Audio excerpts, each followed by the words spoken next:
Semen adalah senyawa kimia yang mempunyai sifat adhesif dan kohesif yang terdiri dari senyawa CSH atau kalsium silikat hidrat yang bila bereaksi dengan air dapat mengikat bahan padat lainnya membentuk satu kesatuan massa yang kompak, padat, dan keras.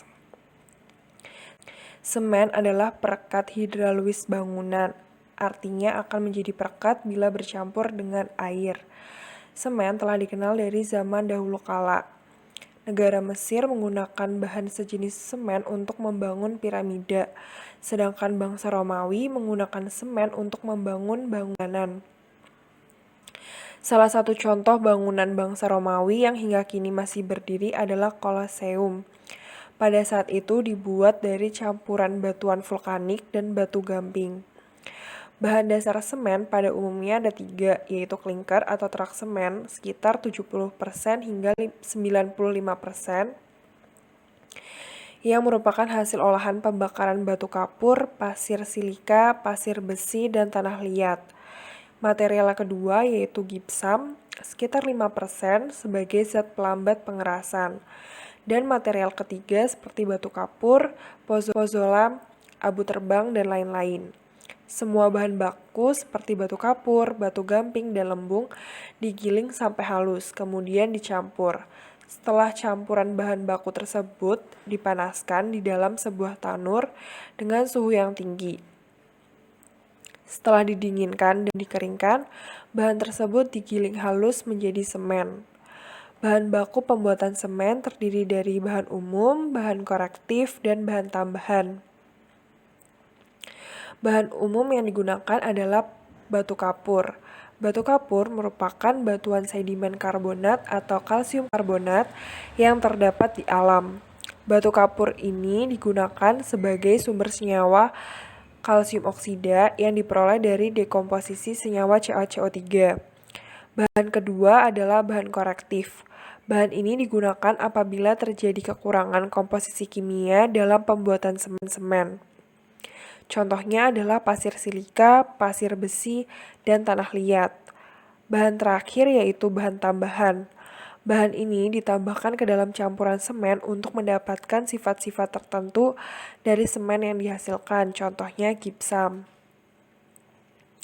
Berdasarkan analisa dapat diketahui komposisi utama semen Portland yaitu lime atau CaO, silika, alumina, besi oksida, dan mengandung senyawa pengotor dalam jumlah yang sangat kecil yaitu magnesia, free lime atau CaO bebas, residu tak larut, alkali seperti Na2O dan K2O.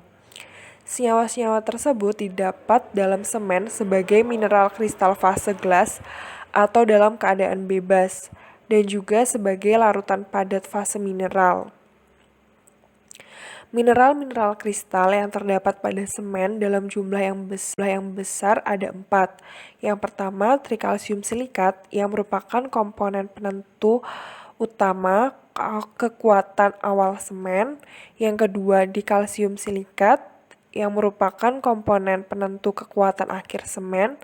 Yang ketiga, trikalsium aluminat merupakan komponen yang sangat menentukan ketahanan semen terhadap senyawa-senyawa sulfat.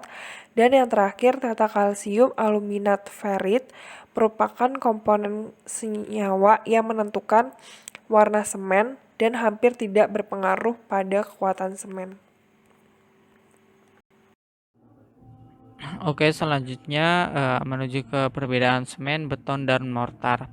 Semen adalah suatu campuran senyawa kimia yang bersifat hidrolis. Artinya, jika dicampur dalam air dalam jumlah tertentu, akan mengikat bahan-bahan lain menjadi satu kesatuan massa yang dapat memadat dan mengeras. Semen merupakan hasil industri dari paduan bahan baku batu kapur atau gamping sebagai bahan utama dan lempung atau tanah liat dengan hasil akhir berupa padatan berbentuk bubuk.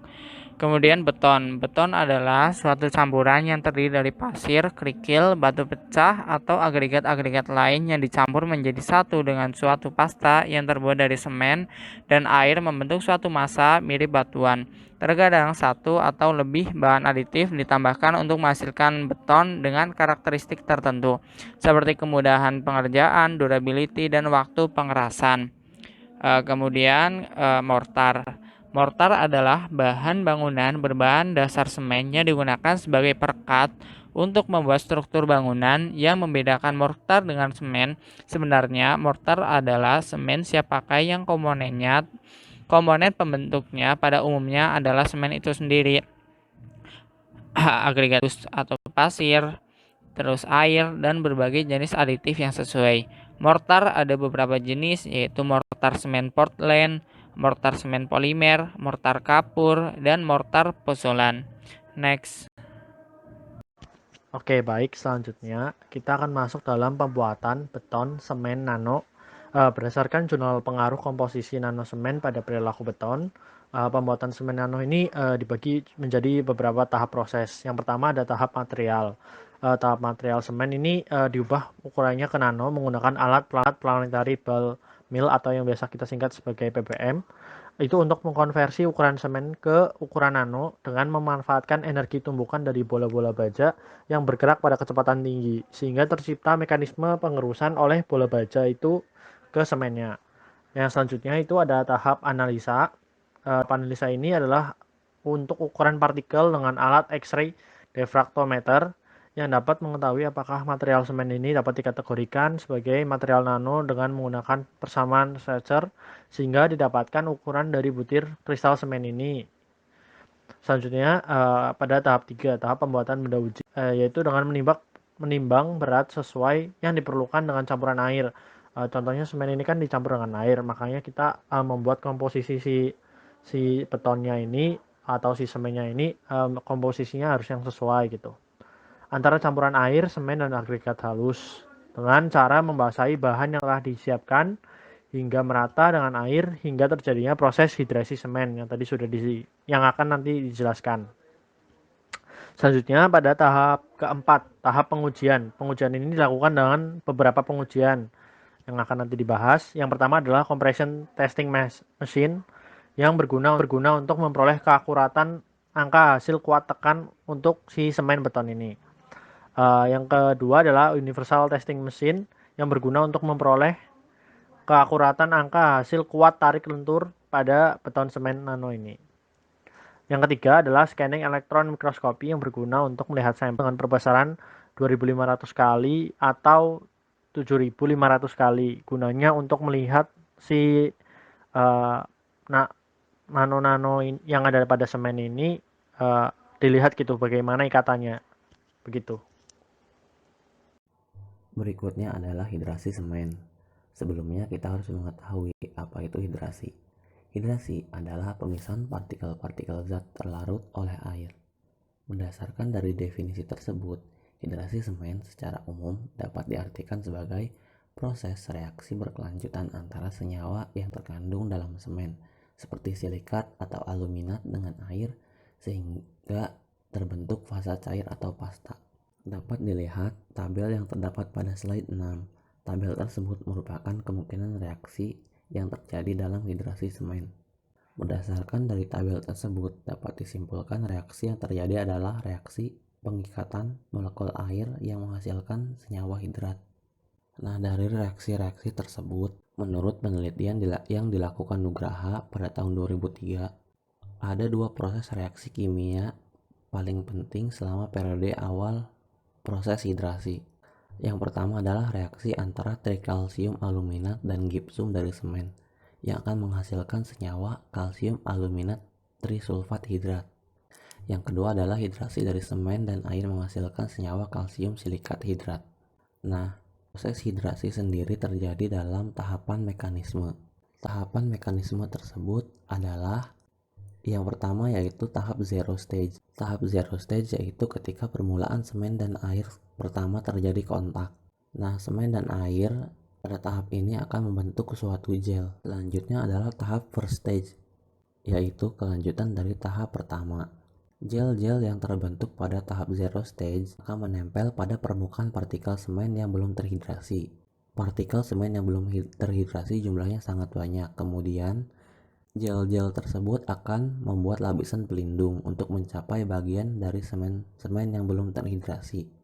Pada tahap ini, membutuhkan cukup banyak air untuk semua proses reaksi tersebut.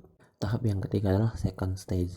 Pada tahap ini, seluruh partikel semen seluruhnya hampir menjadi gel. Nah, gel-gel yang terbentuk tersebut jumlahnya lebih banyak dari partikel semen yang belum terhidrasi. Gel-gel tersebut menjadi begitu tebal sehingga menempel pada permukaan semen yang belum terhidrasi. Pada tahap ini, reaksi akan menjadi lebih lambat. Nah, kita telah mengetahui reaksi semen dan air akan membentuk suatu cairan atau pasta. Nah, cairan atau pasta tersebut tidak akan langsung mengeras tapi bertahan untuk beberapa waktu. Nah, waktu itu disebut dengan dormant point. Setelah 2-3 jam pada kondisi normal, barulah pasta semen tersebut akan mulai mengeras. Nah, awal proses pengerasan ini itu disebut dengan setting proses yang terjadi setelah beberapa jam setelah pencampuran selesai. Ya, berdasarkan yang kita tahu ya, nanoteknologi adalah suatu teknologi yang dihasilkan dari pemanfaatan sifat-sifat molekul atau struktur atom apabila ukuran partikel dalam ukuran nanometer. Dalam penggunaan nanoteknologi ini pada beton ini akan menghasilkan sifat fisik, kimia, dan mekanik yang sangat berbeda dibandingkan dengan beton yang menggunakan bahan dan yang berukuran mikroskopik.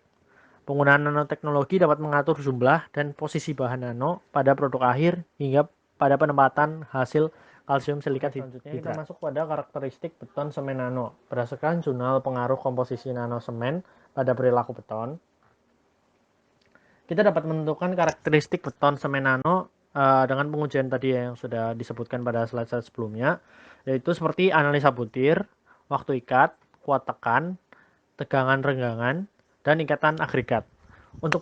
Yang pertama untuk butir kristal itu sendiri. Didapatkan dengan menggunakan persamaan Schächer sehingga didapatkan ukuran butir kristal adalah 48,3838 nanometer. Syarat dari suatu material sehingga dapat dikatakan ukuran nano ini yang kita tahu ya, ukuran nano kan 0 sampai 100 nanometer ya. Dan didapatkan material semen ini ya sudah sesuai dengan dapat dikategorikan sebagai material nano. Selanjutnya waktu ikat. Waktu ikat dari nano semen lebih cepat daripada semen biasa. Hal ini dikarenakan waktu butir yang dimiliki nano semen kan lebih halus. Semakin halus butir semen ini, maka proses hidrasi semakin cepat. Hal ini disebabkan karena partikel dengan ukuran yang semakin halus memiliki total luas permukaan yang semakin besar. Karena bertambahnya luas permukaan, maka menyebabkan kontak antara air dengan permukaan butiran semen ini menjadi lebih besar, dan hal ini bisa disebut kayak mempercepat reaksi itu. Terus untuk yang ketiga adalah kuat tekan dari nano semen semakin meningkat. Pengujian masing-masing diuji dengan membagi beban maksimal dengan besar luas permukaan benda uji tertekan. Untuk penambahan nano semen ini meningkatkan kuat tekan walaupun belum mencapai titik yang optimum. Terus untuk kuat tarik dari nano semen terjadi peningkatan juga. Pengujian menggunakan flexural test. Campuran beton pada kadar tertentu dapat menghasilkan kuat tarik yang paling tinggi. Selanjutnya yang keempat adalah tegangan renggangan dari nano semen. Dihasilkan nilai modulus elastis yang lebih tinggi dibandingkan dengan beton normal. Pendekatan initial tangen digunakan untuk menentukan batas elastisitas. Didapat batas elastis pada 40% dari tegangan puncak dari setiap komposisi. Selanjutnya yaitu mengenai ikatan agregat itu sendiri. Ikatan agregat dari nano semen menunjukkan ikatan yang lebih baik tanpa adanya celah ataupun rongga pada beton semen nano. Pengujian menggunakan scanning elektron mikroskop yang menunjukkan keadaan fisik daerah interfasia kristal-kristal hidrasi semen yang terbentuk.